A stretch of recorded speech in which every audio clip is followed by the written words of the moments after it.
is a superhero? Jeff Darlington. Jeff, Aaron Donald, he probably is a superhero.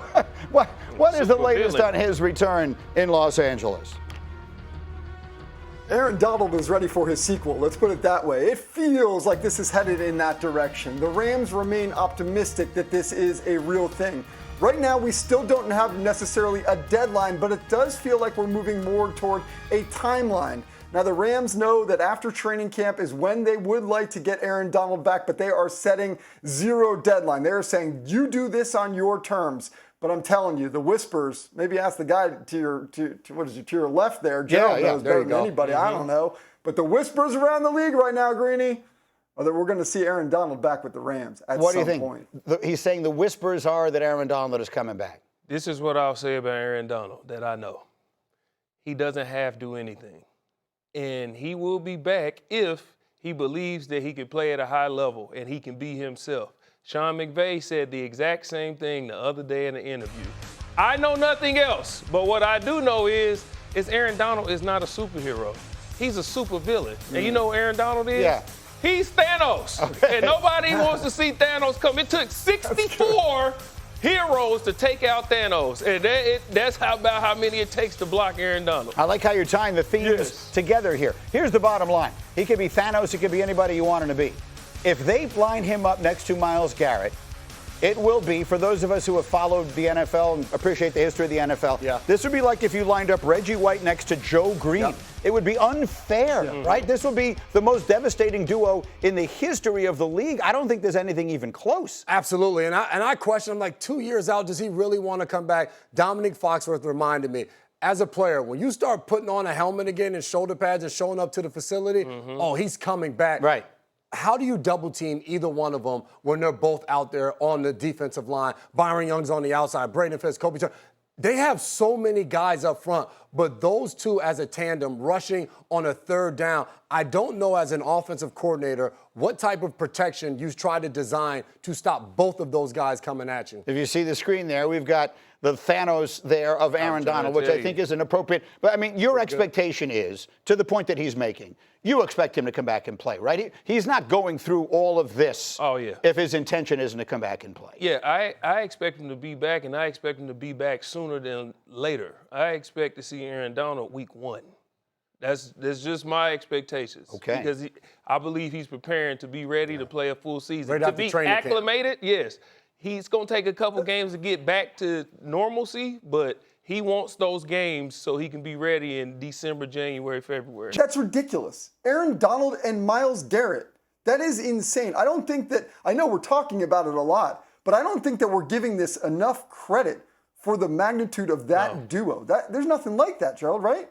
No, it's not. There's game records and then there's pre-game records. Right.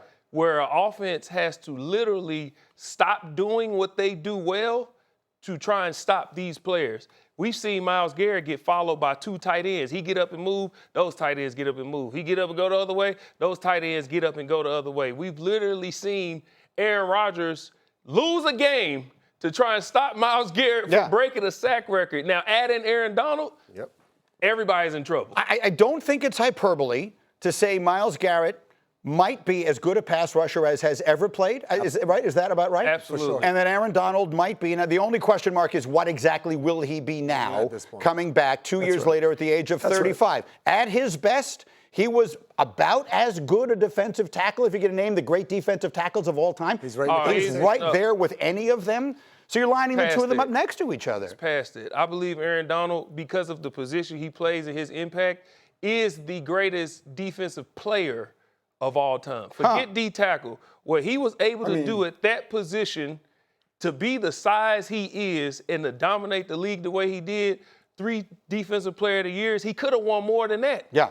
And what he did over that short span, never missing the Pro Bowl, all pros, Aaron Donald, to me, is the greatest defensive player we've ever had. Okay, it is a reasonable argument to make, and that alone should tell you just how tough the Rams figure to be. Jeff, let's stay in the division because the Niners already have to deal with how good the Rams are, and now they have to deal with even more injuries. They are piling up. This time it's Mike Evans. What can you tell us about him? Yeah, the team is not overly concerned about this. I know you see Mike Evans quad strain, and it makes everybody a little nervous given the history both of Evans and of the 49ers, but I don't think that we need to overstate this in terms of what it means for the season. But I will say, when you see 4 wide receivers not practicing for the 49ers, I'm sure every 49ers fan is getting PTSD from last year. This has just been kind of brutal on them for the last year or so, but specifically to Mike Evans, though, not something that we should be overly concerned about at this point. It is August 4th. Look at that injury report. The whole team is hurt. Yeah. It's August 4th. J-Mac. I'm concerned. A major to concern. Jeff's point, like Mike Evans at some point will be back out there, but just as you're trying to prepare for the season and get through training camp with that many injuries, it alters the entire practice plan that a coach has to put together, because if you don't have any wide receivers, you can't run an offense. So every single year we go through this with the 49ers. Yeah, but if anybody can handle it, it's Kyle Shanahan. We've seen him handle this situation before. CMC is out there. And Mike, Mike pulls his hamstring 17 times a year. And he's been Mike Evans. Yeah. He's still been able to be Mike Evans. So, yeah, fair enough. Not concerned. Yeah, but Jeff, finish it up here, because obviously, look, you see their schedule. They have to. All they have to do is go to Australia and play the Rams to open on what will be a Thursday night here. I don't have any idea what day it'll even be in Australia. It'll be a Thursday night here. Go ahead, Jeff. I maintain that Kyle Shanahan is at the very least a top 3 coach in the NFL, but even he is now having to deal with his own health ramifications of his car accident. This has just been a really tough start for a team that continues to feel like it is so talented in every single department and continues to get just snake bitten by these injuries. No question.